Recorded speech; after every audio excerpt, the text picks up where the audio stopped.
Yo, Nakama, how is it going? It is your boy Cozy coming at you with another episode here of the Cardboard Cafe. And I got to tell you guys, this has kind of been plaguing my mind a little bit as we start getting closer to OP17, as we get closer to new set releases.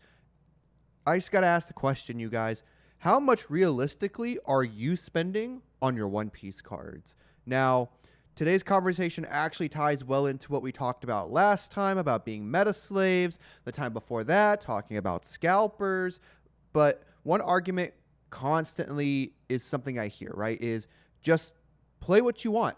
If you're having fun, play it. If it's meta, play it. If it's expensive, buy them because it's going to be worth it because you're playing it. But what happens when the game itself is encouraging you to move on from the cards you already have to continue feeding into the cycle of spending more money for cheap cardboard? Well, in some cases, it's not really that cheap.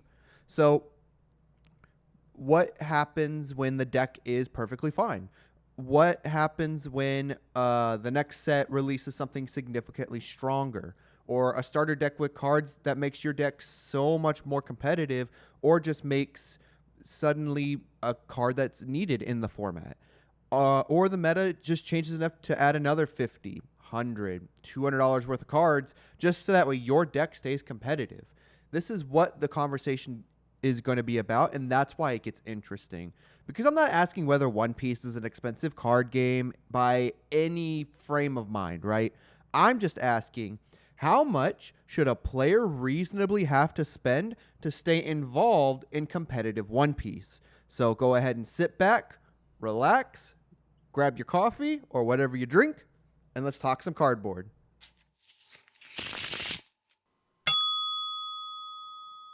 I think this is where we need to start, because people usually judge the affordability of a card game by looking at the price of a deck. Oh, this deck is only $150. Okay, but how long does that $150 actually last you? Because that's the part that matters. Because if I spend $200 building a deck and I can play that deck competitively for the next year, it's not terrible, to be entirely honest with you guys.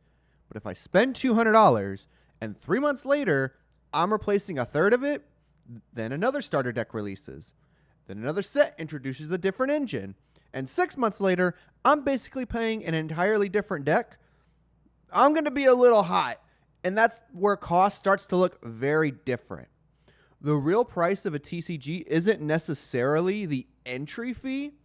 It's the maintenance fee that comes with making a deck. And I think that's something we don't really talk about enough. Now, let's take a look at another part of the conversation that I think is overlooked. Staples. Because sometimes the expensive part isn't even the deck. It's those handful of cards that suddenly just appear everywhere. Could be a searcher, a blocker, an event. Maybe it's just a generic card that's so efficient that almost every deck of that color wants 4 copies. I'm looking at you, Borsalino, and Electrical Luna. Watching you. And once that happens, demand gets crazy. Now, you've got players looking at a card thinking, I need 4 of these. And they're how much? And technically, you don't need them. You can play without them. But where's the competitive side of that if you don't have them and it really just gets complicated? Because the difference between you can play without this card and you can compete at the highest level without this card aren't exactly the same thing here. And when enough cards fall into that category, the barrier to be competitive really starts to get a little bit higher as we go through. And this one isn't really, it's always been funny to me to think of it this way, right? Is they're called starter decks. But let's be real. Sometimes competitive players are the ones hunting them down, because Bandai will put a card in there that suddenly becomes incredibly important.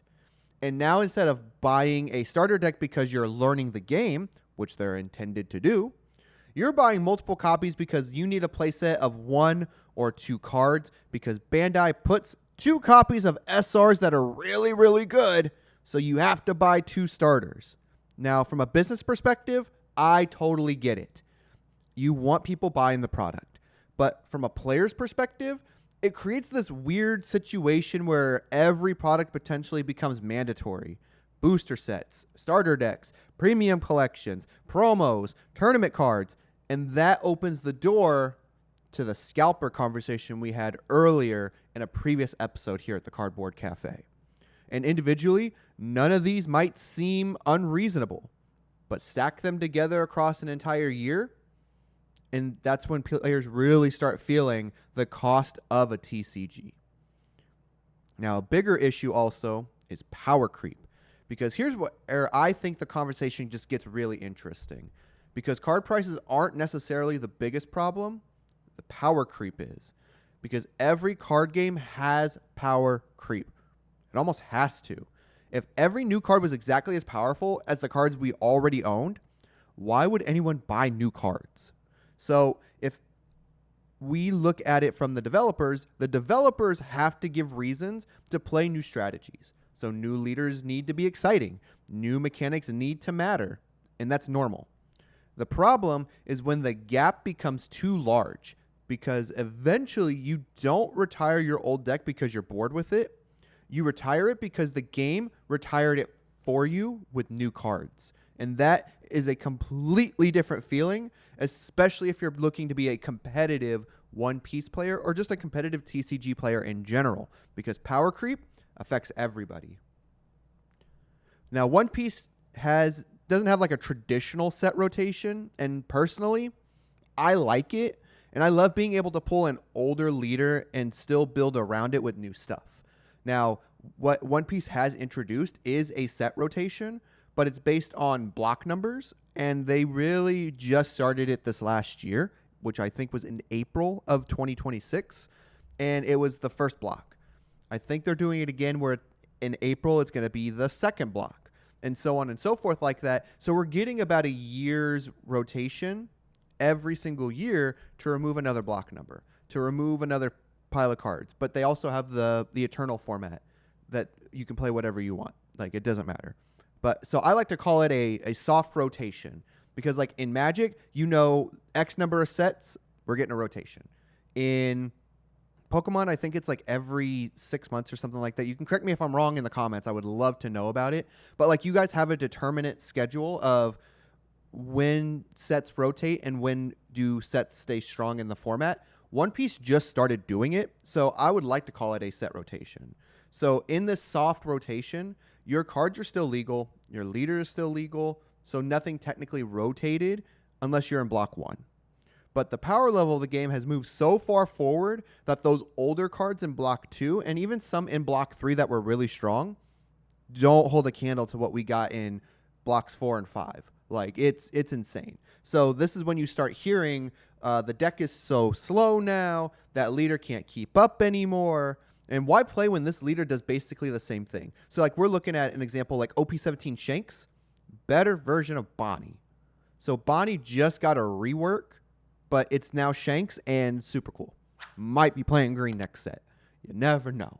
So really, without the rotation, some of these cards became irrelevant. And that's a big thing that I think Bandai has to be extremely careful with, is because one of the best things about this card game is becoming attached to a deck, learning every matchup, knowing every interaction, finding weird tech cards, and mastering something over hundreds of games. If the game moves too quickly, players never really get that opportunity. So you're constantly rebuilding instead of mastering, which also aids in the cost of maintenance for a deck. Now, I have to defend Bandai a little bit as well, because one thing that we don't talk about the other side of this argument is that you don't actually have to chase every new deck. And I think sometimes we do this to ourselves. We become a victim of our own circumstance in chasing a high that may not even be there. So like, a new leader wins a major event, and immediately everybody starts looking up the deck list, and then cards start disappearing, prices go up, everybody decides they need a deck, and then 2 weeks later, half those people aren't even playing it anymore. Does that sound familiar to you guys? Because that's exactly what connects to our Metaslave idea in our conversation we had last episode. because sometimes we're blaming the game for pressure that the community sometimes creates on their own. Like, you don't need 6 competitive decks. You don't need every alternate art. You don't need every new leader. And you definitely don't need to completely rebuild your deck every time somebody wins a regional or a large tournament, or even sometimes in your own local scene. There are players who stick with one deck for months and become incredibly good with it, and then some just come down to pure discipline and fundamentals of the game. And I think we also need to separate 2 groups because their experiences are completely different. Now, if you're playing casually with your friends, One Piece can actually be pretty affordable. Build something you enjoy, upgrade it occasionally, play whatever leader you want. Nobody's going to care. Competitive players, totally different. If you're traveling to regionals, treasure cups, major events, you're already paying for your entry fees, your travel, hotel, food, especially food, transportation, and then you have to buy the cards in order for you to actually compete there. So when the meta shifts and your deck suddenly needs another expensive playset, that's going to hit totally differently. And because that deck isn't your only expense, it's part of the larger costs of competing. And that's why competitive accessibility really matters here. And I just got to say, like, man, being a competitive One Piece player, super expensive, actually a whole lifestyle in of itself. Thankfully, I don't have any children right now, because if I was a competitive player with children, I'd be so cooked right now, because then they're going to be competitive players because I only want competitiveness in my family. So that's going to be me times like 1, 2, 3, 4, 5, however many. That's insane. And it's a hard part of it. But this actually might be another important question here to you guys is, can somebody pick a leader they genuinely love, master the deck, and still be realistically competitive? Not necessarily win every tournament, though, but just be on par, topping, doing stuff like that. But they sit down from the best decks in the format and legitimately believe, I can do this. I can win. Because that's the sweet spot. Meta decks should be stronger because they are consistent. That's why they're in the meta. But rogue decks need to have enough tools that great players can overcome, some that can actually be the difference in certain matchups. So if the answer becomes no, you need one of these 4 leaders, we got a problem. Because now competitive One Piece just isn't about players improving. It's asking them to purchase admission into the meta. So what can Bandai really do here? Well, how do they fix it? I don't think the answer is simply making everything cheaper and just reprinting and sending out more product. There are several things that can help, though. Like, reprints can help if a staple becomes incredibly expensive because everyone needs it. Just reprint it like they do in the premium sets. PRBO1, PRBO2 did this. It makes the competitive necessities a little bit more accessible. We need better starter deck distribution for sure, because if competitive cards are going inside starter products, players need reasonable access to those products rather than hoping that the target line isn't 10,000 miles long, or hoping that their local card shop only didn't get one of the starter deck in their distribution.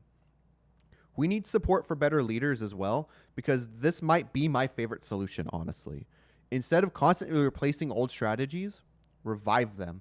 Give older leaders new cards to play. Give Forgotten Archetypes good support too. Imagine seeing a leader that hasn't been relevant in a year suddenly show up at a major event because 3 new cards made the deck viable again. Now that is a very exciting argument, and I would love to see how Bandai would do this. So, because your now old collection has value again. And finally, be careful with your power creep, Bandai. New cards should make us excited, but they shouldn't make our collections feel obsolete and only for shelves. So, is One Piece too expensive? Here's where I land. I don't necessarily think One Piece is too expensive to play, but I do think there's a legitimate conversation about how expensive it can be to keep up with it competitively. And those are 2 very different things. The danger isn't a $200 deck. The danger is feeling like you need another $200 deck 3 months from now, and another one after that. because eventually players stop asking, what deck do I want to play, and start asking, what do I have to buy this time? And that's when a hobby starts feeling like an obligation, and that's something every competitive card game needs to avoid. But I want to throw this one over to you guys now. How much do you think you've spent keeping up with the One Piece card game in this year alone? So let's look from July 2025 to August 2026 at the time of recording this. Or you can look at just the year that you look at this. From the start of the year to where you're watching it now, how much have you spent in the One Piece card game? Not your entire collection, just specifically for the decks you're building to be competitive. New cards, starter decks, staples, new decks based on what the meta changed, all of that. And more importantly, do you feel like you've gotten your money's worth from it? I genuinely want to see the answers to this because I'm going to respond to every single comment that comes through because I think the experiences are going to be very different depending on what kind of player you are. And so that's going to do it for this episode of the Cardboard Cafe. If you enjoyed the conversation, make sure you hit that like button, subscribe to the channel because it helps a lot and it's free to do, and jump into the comments because I want Cardboard Cafe to be exactly that, a conversation. Not everybody has to agree with me, and in fact, it's probably more interesting when you don't agree with me. So let me know. Is One Piece becoming too expensive to keep up with, or are we, as competitive players, putting too much pressure on ourselves to constantly chase the next best thing? And until next time, you guys, peace and love, Nakama. Cardboard Cafe, where the Nakama stay. One more hand before we fade away. Coffee's cold, but the talk's still good. See you next time in the neighborhood.